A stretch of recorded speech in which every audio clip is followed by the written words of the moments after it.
BPL card ರದ್ದತಿ ಗೊಂದಲದ ಬಗ್ಗೆ ವರದಿಗಳೆಲ್ಲ ಆದಮೇಲೆ ಪರ್ಟಿಕ್ಯುಲರ್ ನಮ್ಮ ಟಿ ವಿ ಸ್ವಲ್ಪ ಜಾಸ್ತಿನೇ ಆಯಿತು ಅನ್ಸುತ್ತೆ. ನವೆಂಬರ್ 25ರಿಂದ ಅಕ್ಕಿ ಕೊಡೋ ಬಗ್ಗೆ ಕ್ರಮ ತಗೊಳ್ಳಿ ಅಂತ ಆರೋಗ್ಯ ಇಲಾಖೆ ಆಹಾರ ಇಲಾಖೆ ಸುತ್ತೋಲೆ ಹೊರಡಿಸಿದೆ. ಯಾರಿಗೂ ತೊಂದರೆ ಮಾಡ್ದಂಗೆ ನೋಡ್ಕೊಳ್ಳಿ ಅಂತ. ಮೊದಲೇ ಯೋಚನೆ ಮಾಡ್ಕೊಂಡು ಮಾಡಿದ್ದು ಸರಿ ಇರ್ತಿತ್ತು. ಮಾಡ್ಬಿಟ್ಟು ಬಂಡಾಟ ಆಡಿದ್ರಿ. ದಿಸ್ ಗೌರ್ಮೆಂಟ್ ಹೆಂಗಿದೆ ಅಂದರೆ ಬಂಡಾಟವನ್ನು ಮಾಡೋದು, ಆಮೇಲೆ ಸರಿ ನೋಡೋದು ಆ ಕಡೆ ಈ ಕಡೆ ಒಂದು ಸರಿ ಎಷ್ಟು ಜೋರಾಗಿ ಅಳತಿದ್ದಾರೆ ಅಂತ. ತುಂಬ ಜೋರಾಗಿ ಅಳ್ತಿದ್ದಾರೆ ಅದೆಲ್ಲ ಸರಿ ಇಲ್ಲ, ತೆಗಿರಿ ಅಂದ್ಬಿಡೋದು. ಸುಮಾರಾಗಿ ಅಳ್ತಿದ್ದಾರೆ ಅಂದರೆ ಹತ್ಕೊಂಡೋಗ್ಲಿ ಬಿಡು ಅಂತ ಮುಂದಕ್ಕೆ ಹೋಗ್ಬಿಡೋದು. Same they did it in power guarantee. 200 ಯೂನಿಟ್ವರೆಗೆ ಸೇಮ್ ಮಾಡಿದ್ರು. ಎಷ್ಟು ಅಳ್ತಾರೆ ನೋಡಿಕೊಂಡ್ರು, ಬಿಟ್ಟರು. ಯಾವುದೋ BMTC ಬಸ್ ರೈಸ್ ಹೈಕು, ಯಾವುದೋ ವಾಟರ್ ಹೈಕು, ಯಾವುದೋ ಹಾಲಿಂದು ಹೈಕು, ಯಾವ್ಯಾವ್ದಾಗಿದೆ ಈಗ ಆಸ್ಪತ್ರೆ ಡ್ಯಾಶ್ ಯಾವ್ಯಾವ್ದಾಗಿದೆ ಯಾವ್ದಾರು ತಗೊಳ್ಳಿ. ಆಮೇಲೆ ಅದು ಯಾವುದೋ ಕೃಷಿ ಇಲಾಖೆಯಲ್ಲಿ ಯಾವುದೋ ಬಿತ್ತನೆ ಬೀಜದ್ದು ಯಾವುದೋ ಅದೊಂದು ಈ ಥರದ್ದೆಲ್ಲ ಅದೇ ನೋಡ್ತಾ ಇರ್ತಾರೆ. ಜಾಸ್ತಿ ಹೇಳ್ತಿದ್ದಾರಾ ಹಂಗಾರೆ ಬೇಡ ಬಿಡು ಅಂದ್ಬಿಡೋದು. ಹಾಗೆ ಇದುವೇ ಸರಿ ದುಡ್ಡು ಉಳ್ಸಕ್ಕೆ ಹೊರಟಿದ್ದಾರೆ ಅಂತ ಅದು ಇರ್ಬೋದು. CM ಮಾತ್ರ ವಿಜಯೇಂದ್ರದ ಯಾವುದೋ ಮಾತಿಗೆ ಹೀಗೆಲ್ಲ ಮಾತಾಡೋಕ್ಕೆ ವಿಜಯೇಂದ್ರ ರೈಟ್ಸ್ ಇಲ್ಲ, ಆ ಮಾತುಗಳನ್ನು ತೋರಿಸ್ಬಾರ್ದು.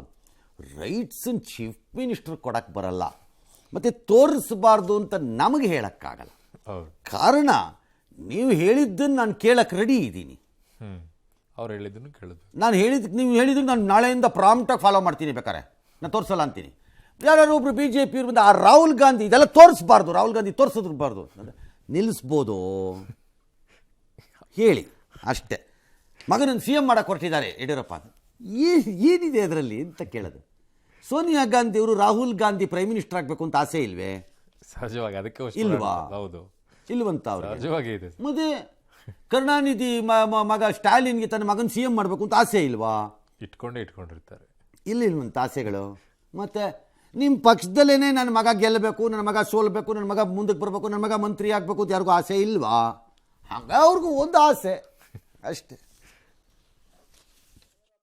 ನಿಜವಾಗ್ಲೂ ಕೂಡ ಕಾಳಜಿ ಇದ್ದಿದ್ರೆ ಈ ರೀತಿ ಏಕಾಏಕಿ ಇವತ್ತು ತೆಗ್ದಾಕ್ತಕ್ಕಂಥ ಕೆಲಸ ಮಾಡ್ತಾ ಇದ್ದಾರೆ. ಇದರಲ್ಲಿ 2 ಲಾಭ ಇದೆ ರಾಜ್ಯ ಸರ್ಕಾರಕ್ಕೆ. 20 ಲಕ್ಷ BPL ಕಾರ್ಡ್ ಅನ್ನ ಕತ್ರಿ ಹಾಕಿದ್ರೆ ಗೃಹಲಕ್ಷ್ಮಿ ಕೊಡ್ತಕ್ಕಂತ ಹಣ ಇವರಿಗೆ ಉಳಿತಾಯ ಆಗ್ತದೆ. ಮತ್ತೊಂದು ಕಡೆ ಸಾವಿರಾರು ಕೋಟಿ ಒಂದ್ ಕಡೆ ಲ್ಯಾಂಡ್ ಜಿಯಾದ ಆಯ್ತು, ಈಗ ರೇಷನ್ ಕಾರ್ಡ್ ಜಿಯಾದ ಶುರು ಮಾಡ್ಬಿಟ್ಟವ್ರು. ಈ ಸರ್ಕಾರ ಹೇಳ್ತದೆ ಯಾರಾದ್ರೂ ಕಿತ್ತಾಕಿದ್ರೆ ಅರ್ಜಿ ಹಾಕು ಅಂತ. ಯಾಕ್ರಿ ಅರ್ಜಿ ಇಲ್ಲ? ನಾವೇನ್ ಪಡಿತರ ಚೀಟಿ ಕಡಿಮೆ ಮಾಡಿ ಅಂತ ಹೇಳಿದ್ವಾ? ನಾವೇನ್ ಹೇಳಲಿಲ್ಲ, ಇವರೇ ತೀರ್ಮಾನ ತಗೊಂಡ್ರು. ಇನ್ಕಮ್ ಟ್ಯಾಕ್ಸ್ ಕಟ್ಟತಕ್ಕಂಥವ್ರು ಸರ್ಕಾರಿ ನೌಕರಿ ಕೂಡ ಕಾಯ್ತದೇನ್ರಿ ಅದರಲ್ವೇ?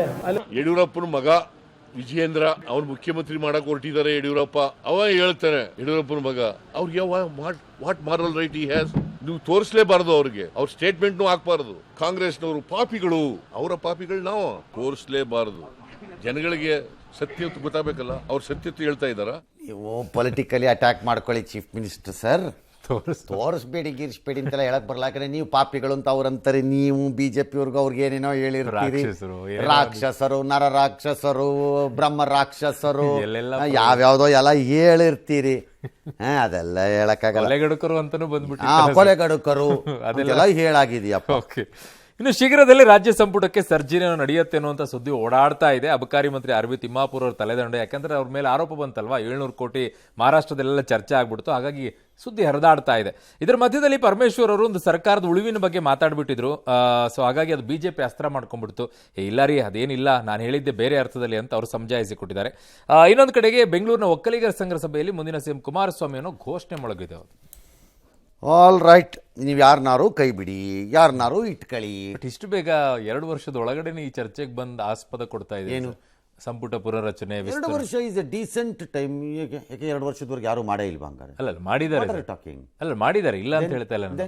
ಇವ್ರದ್ದು ಇದ್ದಿದ್ದು 2.5 ಟರ್ಮ್ ಅಲ್ಲಿ ಇತ್ತು. ಅದು ಬೇರೆ ವಿಚಾರ. ಹಂಗಂದ್ಬಿಟ್ಟು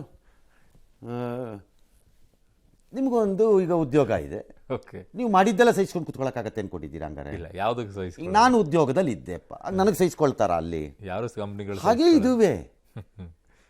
ಅವನಿಗೊಂದು ಉದ್ಯೋಗ ಕೊಟ್ಟಿದ್ದಾರೆ, ಅವನಿಗೊಂದು ಕಾಂಟ್ರಾಕ್ಟ್ ಥರ. ಈಗ ಯಾರಿಗೋ 3 ವರ್ಷಕ್ಕೆ ಕಾಂಟ್ರಾಕ್ಟ್, 4 ವರ್ಷಕ್ಕೆ ಕಾಂಟ್ರಾಕ್ಟ್, ಮಧ್ಯದಲ್ಲಿ ನೀನು ಏನು ಮಾಡೋದು ಸಹಿಸ್ಕೊತೀವಿ ಅಂತಿದೆಯಾ? ಅಲ್ಲ, ಯಾಕೆ ಈ ಪ್ರಶ್ನೆ ಬಂತು ಅಂದ್ರೆ ನಾಗೇಂದ್ರ ಅವ್ರನ್ನ ಮತ್ತೆ ವಾಪಸ್ ತಗೊಳ್ಳೋದು ಬೇರೆ ವಿಚಾರ ರೀ. ಈಗ ಸಿದ್ದರಾಮಯ್ಯನವ್ರ ಮೇಲೆ ಅದೇ ಇದಕ್ಕೆ ಹೇಳ್ತಿರೋದು, ಡ್ರಾಪ್ಗೆ ಹೇಳ್ತಿರೋದು ಅಷ್ಟೇ. ಮಾಡ್ತಾರೋ ಬಿಡ್ತಾರೋ ನನಗೇನು ಗೊತ್ತು.